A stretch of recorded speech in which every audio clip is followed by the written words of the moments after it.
Isso. Ele fala em línguas, o meu é pentecostal, o meu computador. Boa noite, Kelly.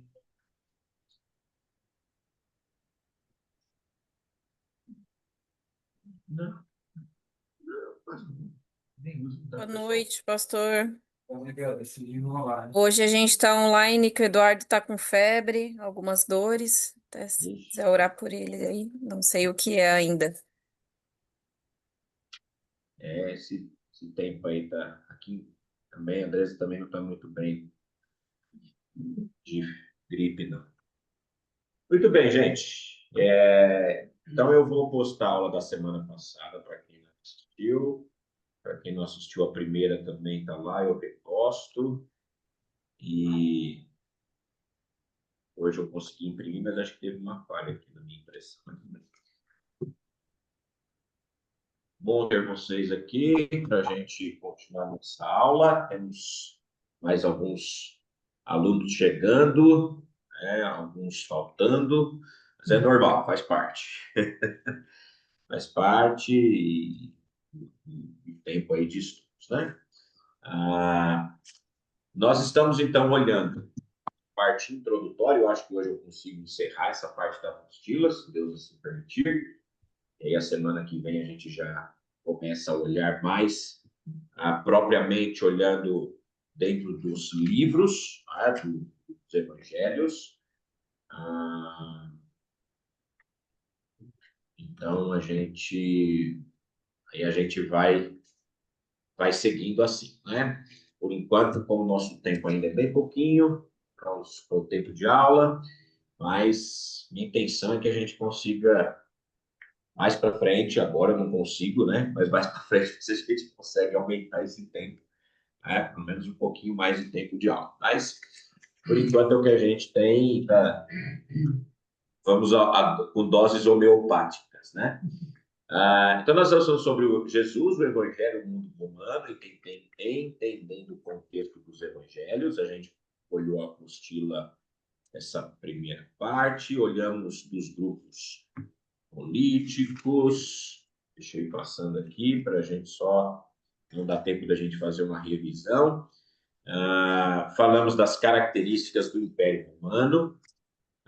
E começamos a falar sobre Jesus na página 10, e aí eu acho que é a parte que deve nos interessar para a gente retomar hoje.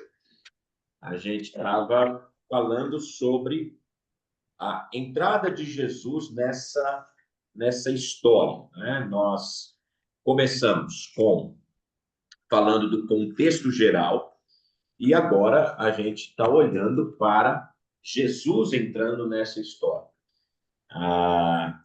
Tá? Então, nós vamos, a partir, recordar um pedacinho que a gente começou a falar aqui, bem pouquinho, e vamos tentar aí estender aqui para a gente completar esta parte hoje, tá bom? Mas vamos orar, pedindo para Deus nos guiar aí no entendimento do estudo da noite. Pai, nós te agradecemos o privilégio de estarmos juntos, estudando tua palavra. Pedimos discernimento e orientação do seu Santo Espírito, para que possamos entender aquilo que vamos estudar e, entendendo, possamos, ó Deus, também praticar nas nossas vidas e praticar nos nossos ministérios, e que o teu nome seja glorificado. O Senhor nos abençoe em nome de Jesus Cristo. Amém. Amém. Bom, como eu disse, né, alguns me avisaram que não estariam por causa de igreja, outros trabalho, outros por causa de atividades mil aí, a gente entende, mas espero que nenhuma ainda esteja desistindo. Ah, mas vamos lá. Nós começamos a falar aí, então, a partir da página 10, sobre Jesus, o pregador do reino.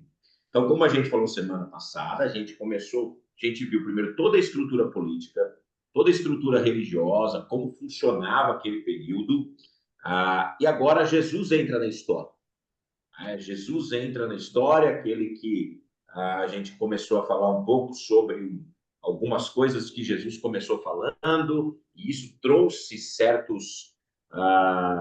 certas colocações negativas em relação a Jesus, porque eles esperavam o Messias libertador, eles esperavam o rei dos judeus, esperavam alguém que viesse para governar. E aí, de repente, Jesus vem e eu já falei semana passada no discurso, né? Bem-aventurados os humildes, bem-aventurados os que choram, bem-aventurados os mansos, bem-aventurados os misericordiosos. Isso foi com certeza algo que a partir dali eles já não queriam ouvir Jesus, né? Porque eles queriam um guerreiro, eles queriam alguém que viesse para libertar Israel. Mas como é que vai libertar né, com gente que é humilde, com gente que chora, com gente que é manso, com gente que é misericordioso? Os romanos nem sabiam que era misericórdia.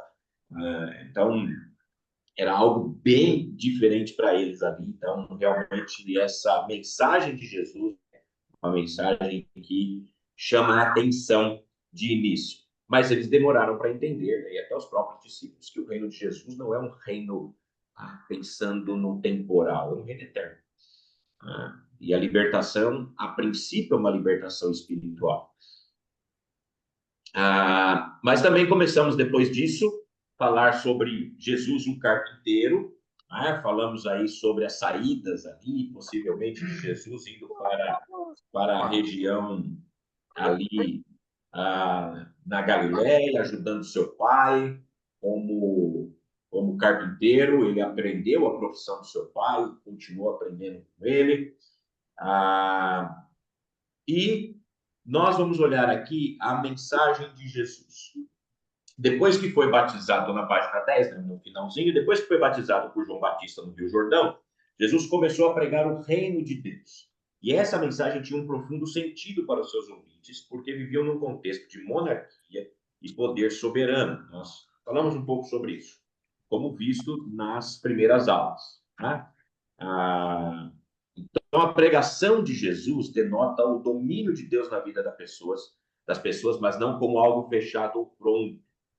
Entretanto, é importante reforçar que o ministério de Jesus não se limitou à pregação. Ele curava, fazia milagres, ressuscitava pessoas. Então, tudo isso mostrava o quê? O domínio de Deus na vida humana. Nós falamos sobre isso, falamos sobre as obrigações legais. Então, eu só estou repetindo esta parte para a gente continuar falando sobre Jesus. Agora, o desafio da mensagem, o reino de Deus na vida. E aqui a gente, então, assume uma nova parte. Quando Jesus anunciava o reino de Deus, era com acolhimento de todas as pessoas que sofriam, mas também como um convite a uma mudança de vida.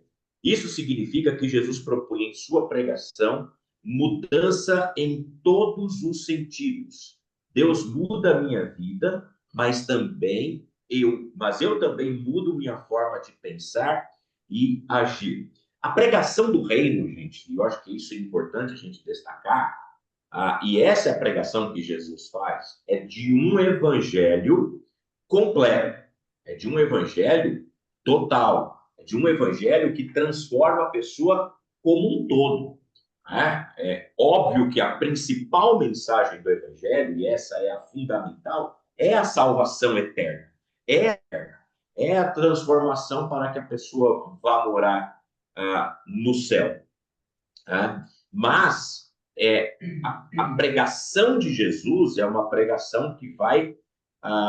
ele tinha essa preocupação da salvação da alma, mas ele tinha a preocupação com a dignidade, com a pessoa retomando aquela imagem de Deus que foi perdida no Éden. Não era simplesmente vou te salvar do inferno. A gente falou isso domingo de manhã aqui na igreja, né? Também um pouco sobre isso. Então, o evangelho de Jesus, ele vai mudar a pessoa na sua parte emocional, espiritual, vai mudar a sua mentalidade, vai mudar a sua forma de ser, de andar, de dignidade, de fato. Não quer dizer que a pessoa vai sair da pobreza se ela é pobre, não quer dizer que ela vai... Não é isso. mas é um evangelho que muda, começa a mudar a pessoa. E, naturalmente, que também muda as condições sociais, porque a pessoa começa a ter uma nova forma de vida. Ele começa a usar da maneira mais correta aquilo que ele tem também. Ah, então, primeiramente, a gente vai ver aí na apostila que primeiro está a ética, né? O imperativo moral, o comportamento. Tá? E o evangelho vai mudar primeiramente, de fato, o comportamento do ser humano. E cito aí, como Jesus também cita, um trecho da lei. Né? Ame ao Senhor seu Deus de todo o seu coração, de toda a sua alma, de todo o seu entendimento, e ame ao seu próximo como a si mesmo. Então, essa pregação, embora não fosse nova, até porque já faziam parte da lei, e os profetas reforçaram essa importância da misericórdia, Jesus ele radicaliza o ensinamento ao seu grau máximo. Jesus disse que veio para os pecadores e não para os justos, Marcos 2,17. Por sua vez, nos desafia a perdoar e não odiar ninguém, a orar pelos nossos inimigos sem nos vingar. Imagina, Jesus vem com uma nova visão completamente diferente. Ele vai falar: olha, se alguém te bater numa face, dê a outra. Se alguém te obrigar a andar uma milha, ande com ele duas. Se alguém te tomar a túnica, dele também a capa.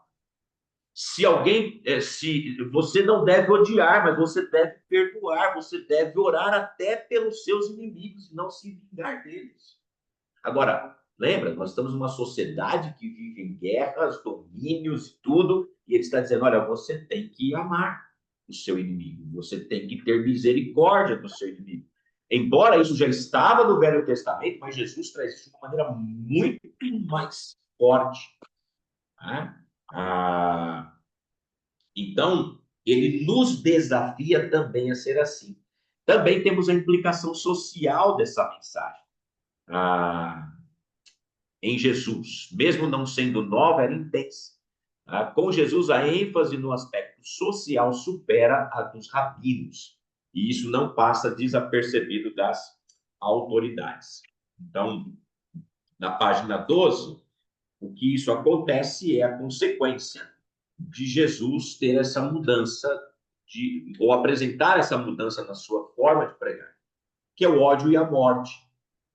A pregação de Jesus certamente os poderosos das estruturas judaicas de seu tempo, abalou ali as estruturas, né, os poderosos, e Jesus era considerado, de fato, um transgressor do sistema, porque eles não gostavam daquela forma como Jesus vivia e fazia. Então, revelar, eu não estou lendo toda a apostila, até por causa do nosso tempo, então estou só olhando aqui, falando que é mais importante, vocês podem olhar com calma também, e acrescento algumas coisas além do que está aí, é óbvio. Mas Jesus, ele, de fato, ele é alguém que vem mudar as coisas. Ele revela, como eu disse, amor, misericórdia, ele expulsa os cambistas do templo. A gente falou semana passada sobre isso, explicou um pouco sobre o que acontecia, aquela negociata que tinha lá no templo. E aí a gente entra nessa parte que é. E lembra, Jesus vai atrair pessoas e muitas pessoas vão seguir Jesus. Nós falamos isso só repetindo, porque as pessoas viviam em extrema pobreza, miséria. E Jesus é alguém que vem apresentar uma nova oportunidade. Isso agrega pessoas. Jesus vem mostrar que o evangelho também muda o lado social das pessoas. Não como o marxismo diz que faz, nem como faz de fato como Jesus vem e apresenta essa mudança social. Então, o movimento de Jesus e o evangelho. Mesmo Jesus sendo quem foi, a mensagem desse só foi adiante porque houve seguidores que deram continuidade a essa pregação.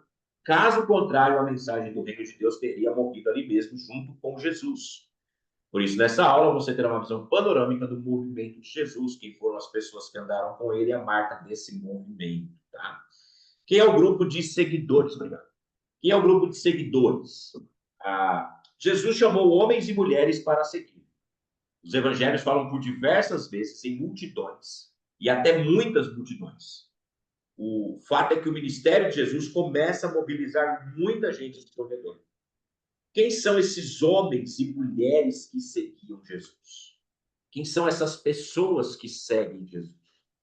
Nos relatos do evangelho, nós vemos Jesus chamando publicanos, pessoas que foram curados por ele, como Bartimeu, cego, muitas mulheres. E é importante destacar aqui, porque a gente fala, mas o que tem destaque de mulheres? As mulheres não tinham nenhum valor naquela época. Elas não tinham valor nenhum naquela comunidade. As mulheres eram apenas realmente para ser mãe. Tá? Elas não tinham nenhuma tinha nada que pudesse acrescentar com isso.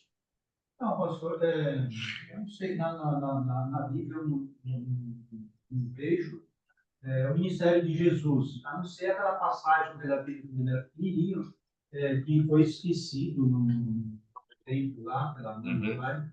E aí ele, com uns 30 anos, ele começa o ministério dele assim do nada. Ele começa o ministério dele assim do nada e ali foram só três anos de ministério. Uhum. Interessante que por que a gente não tem relatos assim de quando ele mais novo? Eu acho que a gente vai ter o relato do nascimento, aí tem aquele relato, acho que Lucas, que faz dele no templo, e só depois quando ele começa o ministério, o público dele. Porque, de fato, o que importa na vida de Jesus, além do seu nascimento, que é para demonstrar ali o seu nascimento miraculoso e tudo que aconteceu, e eu acho que aquele texto de Jesus no templo ali, demonstrando também o seu crescimento como a lei mandava, o que vai ter de interesse mesmo da vida de Jesus depois é o ministério dele. Então, o que a gente tem são algumas ideias do que aconteceu naquele período, como ele trabalhava com o pai dele, todas essas coisas. Mas isso não tem nem relatos na Bíblia. Né? A gente vai ter alguns livros apócrifos que vão relatar algumas coisas, e outros realmente não existem nenhum relato. Como da maioria, porque, na verdade, a maioridade ela se dava aos 30 anos. Ele se tornava homem aos 30 anos.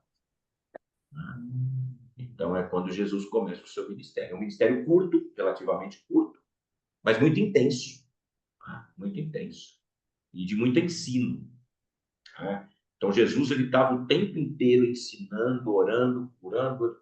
Eu gosto de olhar para Jesus, vejo como Jesus ele estava sempre em movimento. Jesus, você vê poucos relatos dele, em alguns casos, cansado, mas por quê? Porque ele era muito intenso. Então, havia momentos que, como ser humano, e aí hoje eu não vou poder discutir aqui a parte humana e a parte divina, mas não hoje, mas Jesus ali, ele também se cansava. Mas por quê? Porque a vida dele era uma vida muito intensa.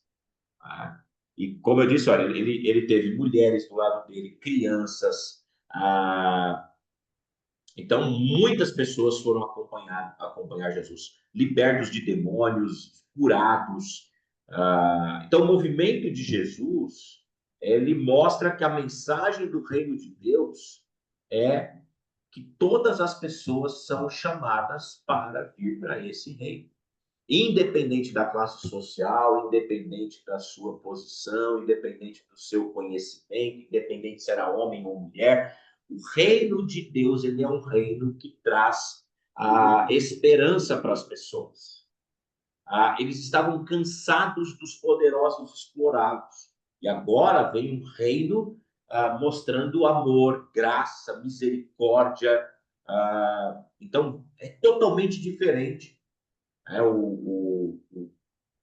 Os pobres têm atenção especial no ministério de Jesus. Os pobres não tinham nenhum valor também para aquela sociedade, senão trabalhar para sustentar o próprio governo. E Jesus acolhe essas pessoas. E eu acho que isso é uma aplicação para nós, como igreja, né? Pensarmos que nós temos que, como igreja, aprender a acolher. Sermos acolhedores com as pessoas que vêm até nós. Jesus acolheu. Jesus não chutou ninguém, nem rico, nem pobre. Tá? Todos que vinham a ele atendia, ele dava atenção, ele cuidava. Tá? E ele nem sempre esperava resultados, porque quando a gente vê ele cura os 10 leprosos, só um volta para agradecer. Jesus não ficou preocupado com os outros 9. Ah, cadê os outros 9 que não voltaram? Não, ele curou do mesmo jeito. Tá? Ele não tinha problema com relação. Também ele não curava, e ele não falava, não, eu vou curar você, mas você vai ter que... Não, não tinha isso. Então é isso, né? Então essa mensagem de Jesus, desse reino novo, ele realmente traz esperança para as pessoas. Era uma mensagem de esperança. E o evangelho é uma mensagem de esperança. O evangelho é uma mensagem de mudança. O evangelho é uma mensagem de que há algo maior e melhor que se espera. Tá? Esse próximo ponto que fala aí da comensalidade, embora a palavra seja diferente, mas está falando aí de comer, comida. Não, Jesus era igual os crentes mesmo, gostava de comer. E então você vê que vários momentos você vai ter essa comensalidade, era uma prática comum para Jesus e os seus discípulos. Comerem juntos, fazerem as refeições juntos, terem esse tempo junto, a partilha, né? Jesus ele fazia partilha quando ele faz a multiplicação dos pães e outras coisas também. E aí, mais uma vez, o que vai contrário ao governo romano, que só tirava do povo. Só tirava, só tirava, só tirava. Jesus vem e divide. Jesus vem e partilha. Partilha do que ele tem, partilha do pão, partilha do cuidado, partilha. Então, veja, Jesus ele tinha esse cuidado para com as pessoas. Tá? Jesus não está ensinando que a gente tem que vender tudo que a gente tem, dividir para as pessoas, e cada um tem que ser tudo igual. Né? Jesus não era um comunista, Jesus não era um marxista, alguns vão dizer isso, não, isso é tudo balela, não, Jesus não tinha nada com isso. Ele simplesmente quer demonstrar que no reino de Deus nós temos que aprender a partilhar daquilo que Deus nos dá. O que é meu é também para que eu partilhe com quem não tem. Quer dizer que eu vou ficar com fome para o outro não ter fome. Não, mas se eu tiver alguma coisa que eu posso dividir, que eu posso partilhar, que eu posso ajudar, eu devo fazer. Isso é função minha como crente, como igreja. Ajudar aos necessitados e realmente partilhar. Nós temos Jesus comendo em vários lugares, né? E era comum ele sentar para ensinar e estar junto, e comendo e tudo mais. Tá? Então ele foi comer na casa de Zaqueu, por exemplo, que era um ladrão daquelas pessoas daquela época, porque ele realmente era um traidor da pátria, ele roubava o povo com impostos abusivos e tudo mais. Então Jesus ele não olha para onde ou com quem ele vai escolher nesse sentido para estar. Desde que haja mudança de vida e coração novo, ele não teve problema de ir lá comer. Não teve problema disso. Tanto que ele falou hoje, entrou salvação nessa casa. Houve salvação ali. E na sociedade judaica, né, tudo que Jesus, esse tipo de vida de Jesus, era de certa forma reprovável. Por exemplo, quando os discípulos vão comer sem lavar as mãos. Eles estavam cerimonialmente impuros fazendo aquilo. E aí Jesus ele fala assim, o que contamina não é o que entra, é o que sai. É o que está no coração do homem que contamina o homem. Essa coisa de lavar a mão era um costume da época? Era obrigatório, era lei. Então eu tinha que chegar numa casa? Não, aí é para antes de comer. Quando você chegava numa casa, as pessoas lavavam os seus pés, né? Um sinal de acolhimento e de respeito. Porque as pessoas andavam de sandálias aqueles desertos, então chegava sempre com os pés sujos e tudo mais. Então, normalmente conhecia uma bacia para as pessoas lavarem os pés, que é o caso daquela mulher que derrama as lágrimas ali, enxuga com o cabelo, e o perfume enxuga com o cabelo ali nos pés de Jesus, e ele fala, olha, eu cheguei aqui e você não lavou os meus pés. Essa pecadora, como eu estava falando, ela lavou os meus pés. Ela cuidou de mim, ela fez o que era certo. E o lavar as mãos era para você ficar cerimonialmente puro para a alimentação. Para a alimentação, né? Mas Jesus, o que ele está mostrando? Que o problema é o coração, não é a nossa prática no que a gente... Ou seja, na verdade, a nossa prática, ela demonstra o que está no nosso coração. É o nosso coração que importa. Você fala, Jesus, ele não está... Às vezes a gente se preocupa com tantos detalhes de coisas, e Jesus, o que ele quer é um coração contrito. Ele quer um coração devotado. Ele quer um coração que se curva ante ele. Ele quer o coração. E às vezes as pessoas estão brigando, discutindo por coisas que não é o que importa. Quando, na verdade, o que Jesus quer de nós, o que ele espera de nós é um coração realmente quebrantado na presença dele. Bom, e, na verdade, tanto que, se eu olhar o último parágrafo aqui dessa parte, na página 14, o último parágrafo dessa parte, que é o segundo parágrafo da página 14. Por outro lado, a comensalidade teve uma dimensão espiritual e simbólica cada vez mais forte. Na oração que Jesus nos ensinou, ele pede ao Pai que possibilite o pão cotidiano, ou seja, o alimento concreto, mas que também pode ser entendido como a força para a fé. Ao fim de seu ministério com seus discípulos, Jesus estabelece o ritual mais importante dos cristãos por meio da comensalidade, a ceia, que simboliza a sua entrega na cruz e o anúncio da chegada do reino de Deus. Então, na verdade, essa parte do comer juntos era, de fato, muito importante para aquela comunidade e também demonstra como ela é importante para nós, para a nossa comunhão. Para a nossa comunhão. E Jesus mostra isso na ceia, ele ora e fala que o pão cotidiano não nos falte, ele está falando realmente de comida, não falte na nossa mesa. Jesus ele sempre falou daquilo que é principal e simples. Que não falte para a gente o que comer, não falte o que beber, não falte o que vestir, não falte o básico. Não falte o básico. Jesus não veio nos ensinar ou vir aqui para nos dar, falar assim, vocês precisam ter de tudo. Essa teologia ensinada aí de que o homem tem que prosperar, que ele tem que ser rico, que isso é totalmente antibíblico. Jesus nunca veio com esse discurso. Tanto que ele diz, olha, não se preocupem com o dia de amanhã. Você não precisa ficar guardando, pensando no amanhã. Também não estou dizendo, que vocês não têm que guardar nada, não, tá? Não vamos ser irresponsável, não, né? Vou gastar, recebo hoje, gasto tudo hoje, amanhã, deixa com Deus, né? Não. É óbvio que a gente tem o nosso preparo e tudo, mas o que ele está dizendo é não coloque a sua segurança nestas coisas.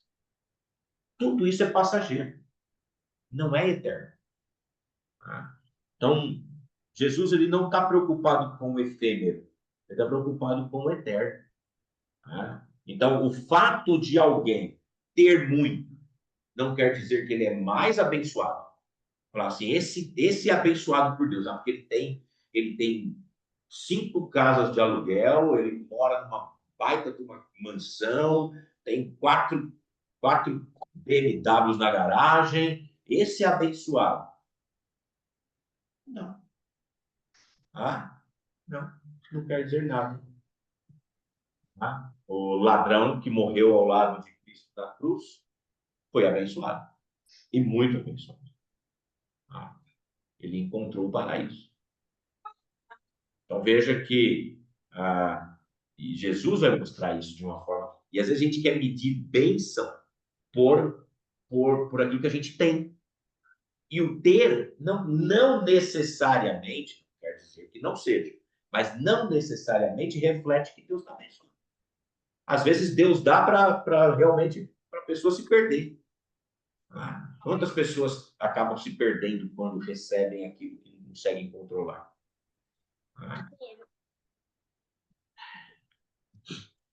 Alguma pergunta, colocação, reclamação? Alguém quer dividir seus bens comigo? Tem espaço na minha conta. Você só está tirando de mim, velho. Você tira, você não está. Muito bem, irmãos. O caráter do segmento. A palavra segmento, em todas as suas formas, aparece mais de 80 vezes nos evangelhos, sempre como verbo, ou seja, ação concreta, nunca como ideia abstrata.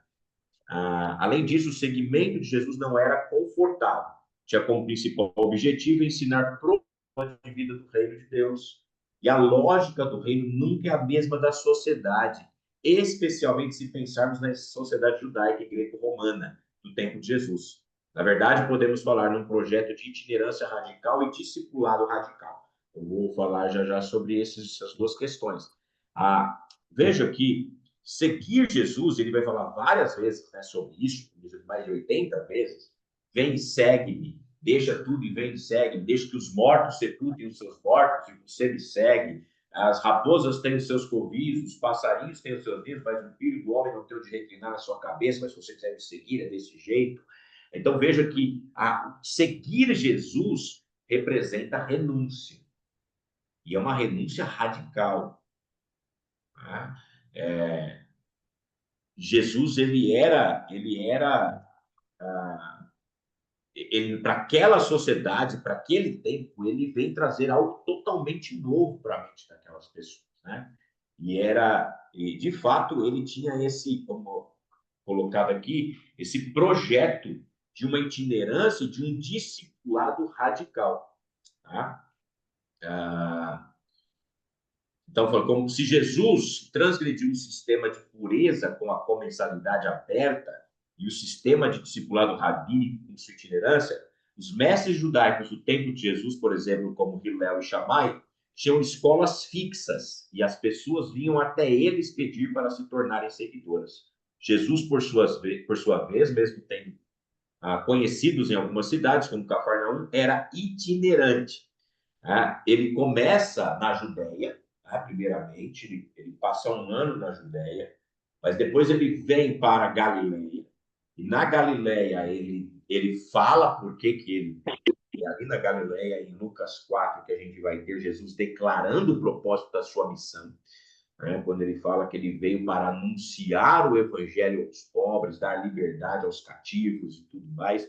Então, ele já tinha ficado na Judéia, depois ele vai para a Galileia, depois ele volta para a Judéia. Então, o ministério de Jesus nunca é um ministério que ele fica parado esperando as pessoas virem até ele. Ele está em movimento.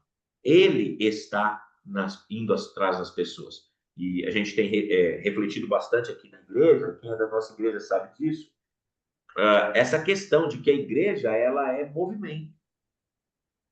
Ela não é algo estático, parado, ela não é um monumento, ela não é o prédio.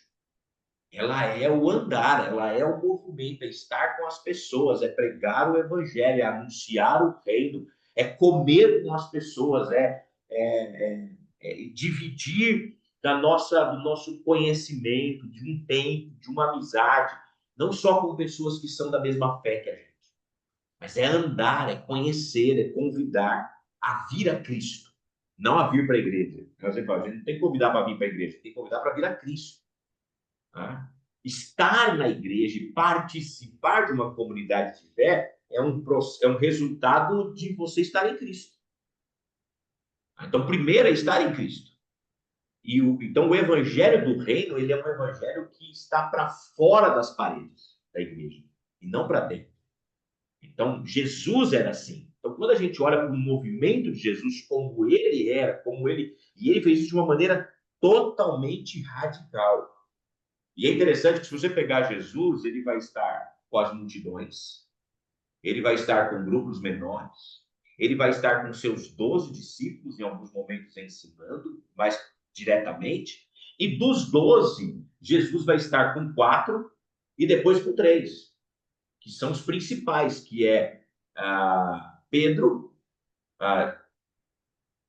João e Tiago.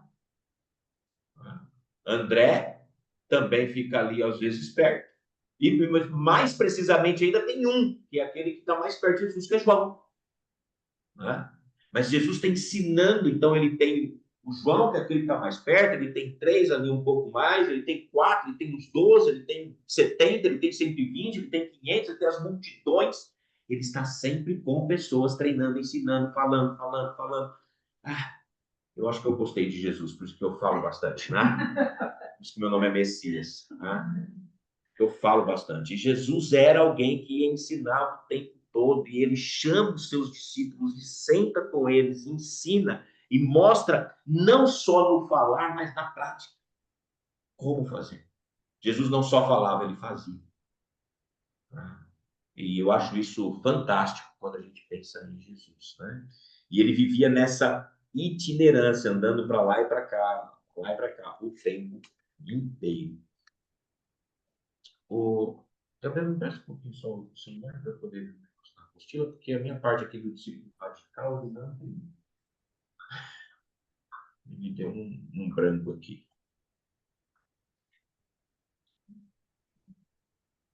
Espera um pouquinho aí.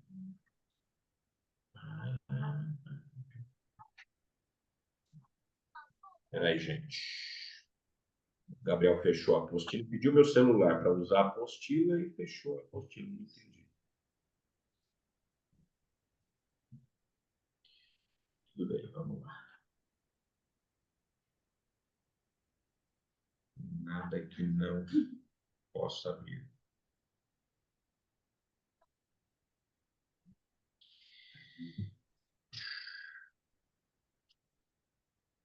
Pronto, estou chegando aqui. Não. É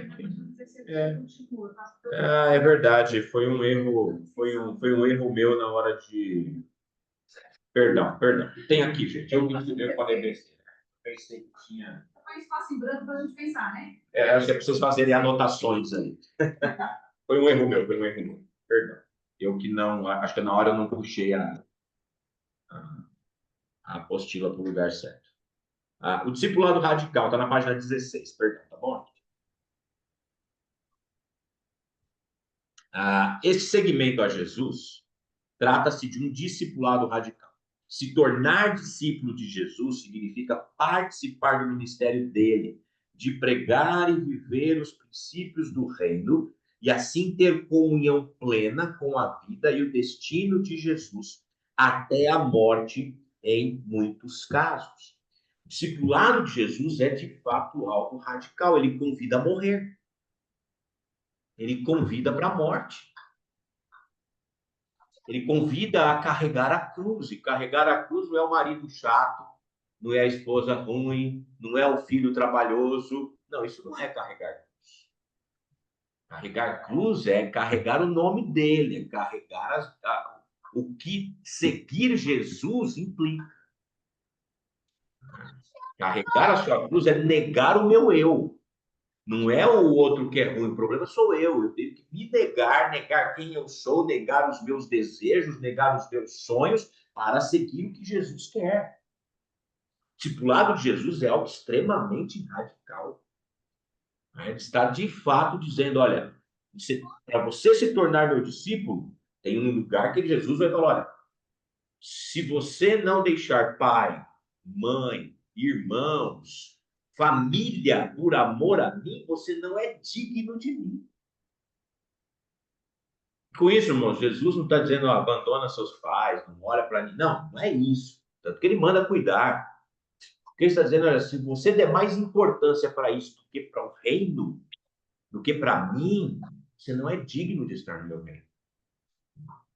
Então, o chamado de Jesus é um chamado, de fato, a uma plena comunhão com ele. Paulo vai falar, Paulo entendeu isso de uma maneira muito forte. Ele fala, eu quero ter a comunhão dos seus sofrimentos. esse entendimento realmente de que, se necessário, que o meu destino seja o mesmo de Jesus, por defender o reino. Esse é o chamado do discipulado. Né? Ou seja, um discipulado em que uma pessoa tinha realmente que abrir mão de tudo se queria seguir Jesus.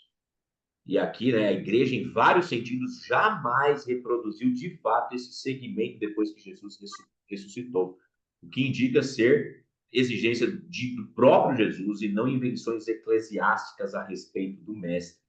Pelo contrário, com o tempo, as lideranças da igreja trataram de domesticar essas exigências, visando a garantia da institucionalização do carisma, tema que iremos tratar mais para frente. Mas vejam, hoje o que acontece?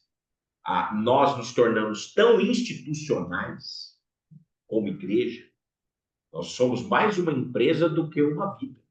Igreja é vida, é viver. Lógico, tem todo... Quando eu falo isso, né, eu tenho que tomar cuidado para não achar que não, a igreja ela tem todo o âmbito legal, porque nós vivemos numa sociedade que exige a legalidade. Agora, por outro lado, o discipulado é vida na vida, é caminhar junto. É o caminhar a outra milha, você investir na vida das pessoas, é você estar com elas, é você se gastar por elas. Né? E aí, ao invés da pregação mostrar que realmente você quer seguir a Cristo, você quer andar com Jesus, vai ser algo que você tem que ter disposição e até, se necessário, crucificar os seus desejos. Mas essa mensagem não é boa, essa mensagem não agrada. Essa mensagem espanta pessoas. É muito melhor a mensagem do vem para Jesus que a sua vida vai melhorar. Vem para Jesus que tudo vai ficar bom. Vem para Jesus que a sua família vai se ajeitar. Na verdade, muitas vezes vir para Jesus significa o contrário disso. Vir para Jesus pode significar problemas em casa. Vir para Jesus pode significar problemas no seu emprego, na sua escola, onde você estiver, estar com Jesus. Então, o discípulo de Jesus, ele está disposto a não viver pela instituição, mas ele está disposto a viver por Cristo. Por Cristo. Ele se sacrifica não por causa do nome da sua igreja. Ele se sacrifica por causa do amor a Cristo. Então, a comunidade cristã, a comunidade de fé, os discípulos de Jesus, eles devem, de fato, viver esse discipulado radical. Né? Tem um livro, acho que é do John Stott, que chama O Discípulo Radical. Né? Vale muito a pena, é um livro pequeno, acho que não tem 150 páginas, mas excelente livro, fala sobre o discípulo radical, do John Stott. E John Stott é alguém que eu acho interessante, faleceu há alguns anos atrás, mas o Stott, ele nunca casou, e ele falou que ele decidiu não casar porque ele queria investir toda a vida dele para o reino de Deus. E se ele tivesse uma família, ele não conseguiria investir tudo que ele gostaria no reino de Deus. Morreu aos 95 anos, se não me falha a memória. E foi alguém que, você pega o tanto de escritos e tanto que ele fez, né? Ele era anglicano, mas não estou dizendo que as pessoas não têm que casar, não, eu sou casado. Então, é uma decisão dele, né?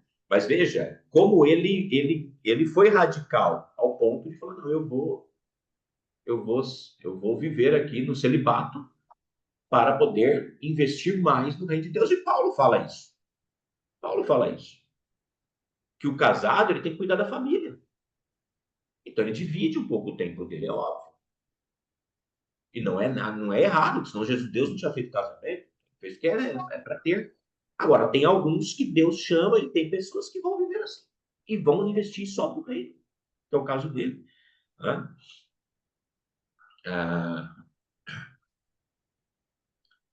É isso. Muito bem.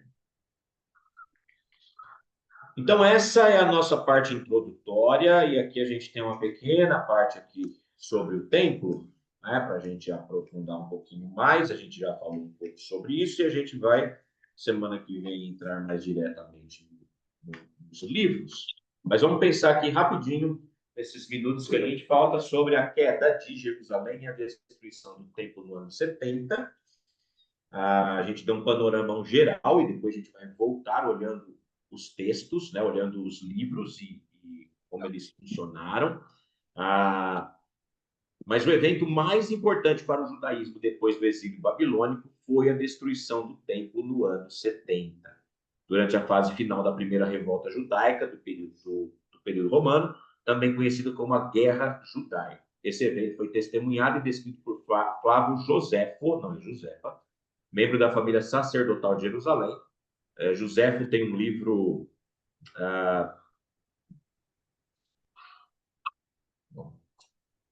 esqueci agora o título, né, do título do livro do Josefo, mas ele é um grande historiador e ele viveu na época de Jesus, né, aquele período ali no final da época de Jesus e dos apóstolos, escreveu muita coisa que ajuda muito a gente a entender a igreja naquele período.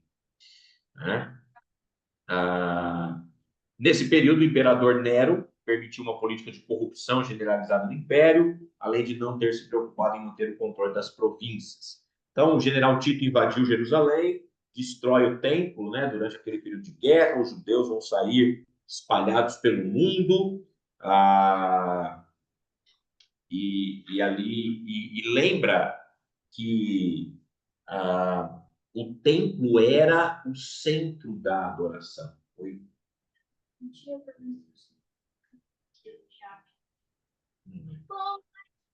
Puta de julho.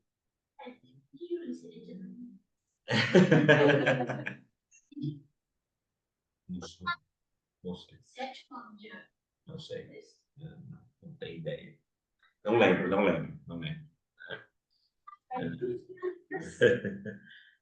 Mas veja que lá no final da página 17, eu não vou ler tudo isso aí vocês podem, isso é mais uma parte histórica, né? Lá no final da página 17, vai dizer que em 68, né, morre Nero, e um ano depois o Senado convoca Vespasiano para assumir a função de imperador, e o comando das legiões na Judéia passou para o seu filho Tito. Tá? E aí na página 18, está lá. Sob o comando de Tito, os romanos fizeram um forte cerco em Jerusalém a partir da primavera de 70, março e abril, no hemisfério norte, até setembro. Diversas partes de Jerusalém foram tomadas e, em circunstâncias nunca totalmente esclarecidas, o templo foi queimado e destruído. Os tesouros, porém, foram resgatados e apresentados na marcha triunfal de Tito em Roma. A guerra ainda duraria 3 anos antes de terminar totalmente com o suicídio coletivo dos últimos revoltosos na fortaleza de Massada. Então, veja, lembra, o templo era o local central da adoração para os judeus. E com a destruição do templo, então eles perdem aquela noção da fé. E aí, veja, quando você coloca a sua confiança num objeto, e esse objeto é destruído, então a fé foi junto. Porque a sua confiança estava naquele objeto. Esse templo aqui, pastor, está falando do que foi destruído, é aquele templo lá da época de Jesus. Templo reconstruído no período da volta da Babilônia. É o templo de Jerusalém, não é o templo de Salomão. Né? O templo de Salomão já tinha sido destruído, é o templo que foi reconstruído na época de Zorobabel. Então é um templo menor, é um templo... Ainda é o local que eles adoram, ainda é o local que eles se direcionam para aquela adoração. Então, quando aquilo acontece,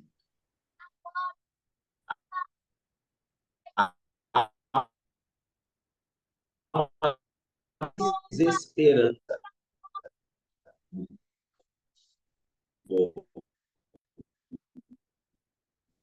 Ok? Aí vocês vão ter uma referência na página 20, só para a gente concluir, e aí terminamos. Hoje diz assim: iniciamos nosso estudo com diversos aspectos históricos importantes. O primeiro deles foi sobre a Palestina, Judéia e Galiléia, especialmente especialmente, era administrada politicamente. Foi importante ver isso, porque fica mais claro o motivo de estarem Herodes Antipas e Pôncio Pilatos no julgamento de Jesus. Um governava a Galileia e o outro era procurador romano na Judéia, que tinha influência das famílias sacerdotais. Vimos também que a Palestina estava anexada ao Império Romano, e isso significava lealdade a César, pagamento de pesados tributos, dentre outras coisas. Não foi nosso objetivo esgotar todas as informações sobre a forma de organização do Império, mas procurar esclarecer de que forma a dominação romana influenciava a vida dos judeus. Sem dúvida, você deve ter percebido difícil viver naquela época, especialmente se não fosse rico ou da elite governante. Por isso havia grupos de resistência e oposição violenta ao Império e à elite judaica amiga dos romanos, consequência da tensão causada pela opressão de um domínio estrangeiro e pelas desigualdades sociais. Nesse ambiente, você pode conhecer melhor o caráter do ministério de Jesus. Aqui, em nosso estudo, demos destaque à pregação dele, mas certamente toda a vida dele era um modelo de serviço a Deus e ao próximo e inspirou muita gente a se tornar seguidora dele, em especial pela comensalidade. Interessante perceber que Jesus não foi um revolucionário político, mas a mensagem do reino de Deus que ele pregou afetou os poderosos politicamente. Por outro lado, Jesus não criou uma religião, mas o discipulado que ele desenvolveu marcou tantas pessoas que foi compreendido como uma ruptura com outras correntes do judaísmo. Por isso, tanto ele quanto os discípulos foram atacados de forma bastante dura. Ele foi considerado blasfemo e condenado como criminoso pela morte de cruz, mas não foi o fim. Então, nesse contexto, a gente vai seguir a partir da semana que vem, mas só para a gente concluir essa parte dessa parte final aqui, lembrar, né, queridos, que Jesus ele rompeu com todo o sistema legalista, com todo o sistema judaico legalista daquela época. Jesus ele não criou uma religião, mas por causa, como está escrito aqui, por causa do seu discipulado, era algo tão forte, que tudo mudou. Toda a realidade mudou. Eu acho que eu falei isso na primeira aula. O cristianismo, ele nasce como um braço do judaísmo. Ele nasce dentro do judaísmo, o cristianismo. Mas era algo tão diferente, tão distinto, que ele rompe. Atos 15 vai nos mostrar esse romper. A gente vai falar isso quando a gente chegar no livro de Atos, tá? Que é a segunda parte, não a próxima, né? Que a gente já está nos evangelhos. Então, nós dividimos essa nossa primeira parte do curso em alguns módulos, né? Evangelhos, Atos, cartas de Paulo, cartas gerais e Apocalipse. Então, vamos ter 5 partes, né? A gente está na primeira, temos algumas aulas nessa primeira parte ainda, depois vamos para Atos. Mas lá em Atos é onde chega um momento e fala, não dá, a gente não consegue caminhar. Não tem como. É algo totalmente distinto, né? Totalmente. Tá? Então, o que nós podemos olhar para Jesus e aprender, né? Especialmente, agora a gente vai entrar nisso mais claramente. Jesus ele vem com algo totalmente novo, com mudanças extremamente, de fato, radicais, que vão mudar a sociedade. Não tem nenhuma mensagem na história humana que marca tanto a vida do mundo, na verdade, do que a mensagem de Cristo. Nenhuma mensagem inspirou tantas pessoas na história da humanidade do que a mensagem de Cristo, que mostra como foi forte o que Jesus fez. O que ele fez de fato, o que ele falou, mudou o mundo, revolucionou o mundo. Né? E nós, como seguidores de Cristo, né? Tem um texto acho que é com Paulo lá, né, que vai falar, né, aqueles que transtornam o mundo chegaram aqui entre nós. Aqueles que radicalizaram o mundo estão aqui agora também. E eu acho que com o tempo a igreja perdeu isso. A igreja perdeu essa noção de que ela é o sal, ela é a luz, ela veio para transformar vidas e ser, de fato, a mudança que a sociedade precisa. A mudança não é política, tá? Não é nem A, nem B, nem C que vai fazer a mudança da nossa sociedade. É somente o poder do Evangelho que pode mudar o ser humano, tá? E fazer melhor a vida daquele que segue a Cristo. Mesmo que ele passe dificuldades, mas ele vai estar melhor, porque ele vai estar com a esperança que somente Cristo nos permite ter. É isso aí, gente.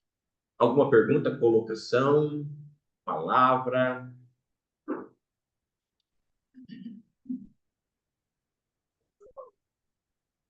Não havendo, então, vamos orar. E eu agradeço aí a paciência de vocês mais uma vez. E podemos seguir aqui. Vamos lá.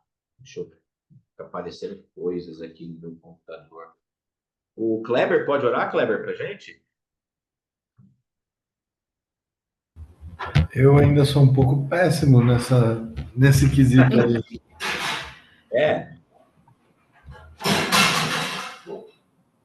Então tá bom. Eu vou te deixar, né? Então você vai se preparando para as próximas aí, tá? Eu vou pedir para a Kelly, então, orar para a gente, Kelly, para a gente terminar a nossa aula. Vamos orar então. Senhor Deus, obrigada, Pai, por esse tempo, pela disposição do pastor Messias, ó Deus, em nos instruir na tua palavra, Senhor, pelos ensinamentos que o Senhor deixou para nós, ó Deus, através da vida de Jesus, nos ajude a entender, a nos preparar, ó Deus, lendo todo esse material e traga a nós abra nossa mente, Senhor, para que a gente possa compreender aquilo que o Senhor quer nos ensinar, para que possamos te servir melhor, ó Deus, para que possamos refletir, ó Deus, a imagem do Senhor, glorificá-lo, ó Deus, todos os dias, e assim como Jesus, ó Deus, que nós possamos ser discípulos dele, ó Deus, agir como ele nos ensinou, Pai.